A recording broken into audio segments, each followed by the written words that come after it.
10th class के electricity chapter का ये क्वेश्चन है और बहुत इंपॉर्टेंट क्वेश्चन है, हॉट टाइप का, एनसीईआरटी में आपको नहीं मिलेगा, ठीक है ना, एनसीईआरटी से बाहर का है। चलिए बहुत इजी भी है, अगर आप ध्यान से सुनोगे तो थोड़ा सा दिमाग लगेगा इस क्वेश्चन में।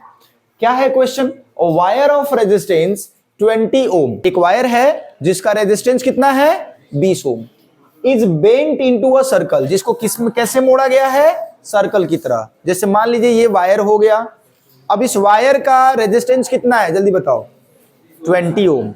अब हम इसको बेंट कर देते हैं, ध्यान से देखिएगा, ये इसका एंड है, इसका एंड है। अब इस एंड को क्या कर दे रहे हैं हम, ऐसे बेंड कर दिए, बेंड कर दिए तो बेंड कर दिए तो अब ये कैसा बन गया, एक सर्कल की तरह बन गया। कैसा बन गया, एक सर्कल की तरह। और सर्कल में एक डायमीटर होता है। अब आगे पढ़िए, ये सर्कल तो बन गया, अब आगे बोल क्या रहा है, what is the effective resistance between the end of a diameter. तो इस सर्कल, अगर ये सर्कल बनाए तो सर्कल के डायमीटर का एंड का जो इफेक्टिव रेजिस्टेंस होगा, मतलब फाइनल रेजिस्टेंस होगा, वो कितना होगा।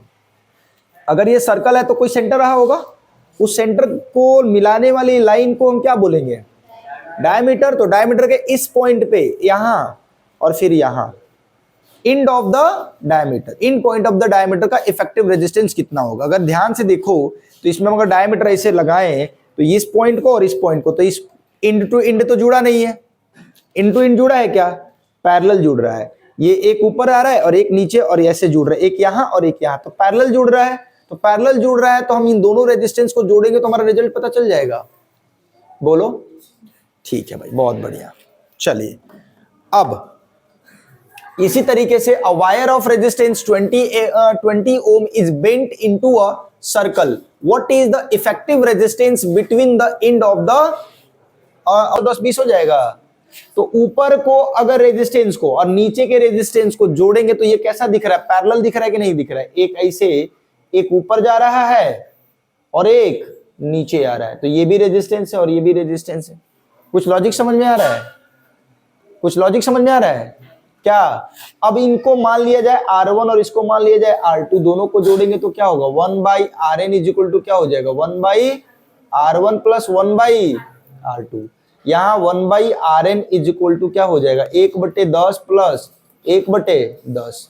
यहाँ 1/Rn is equal to 10 calcium 10, ये हो जाएगा 2 से काटोगे 5, कितना आ जाएगा 5 ओम। नहीं बुझाया, नहीं आया। अब इसको लिख के बताते हैं। रेजिस्टेंस का कितना दिया हुआ है, 20 ओम दिया हुआ है, तो 2/2 का कितना हो जाएगा जल्दी बताओ, 2/2 कितना हो जाएगा, 10 ओम हो जाएगा कि नहीं हो जाएगा, बोलो।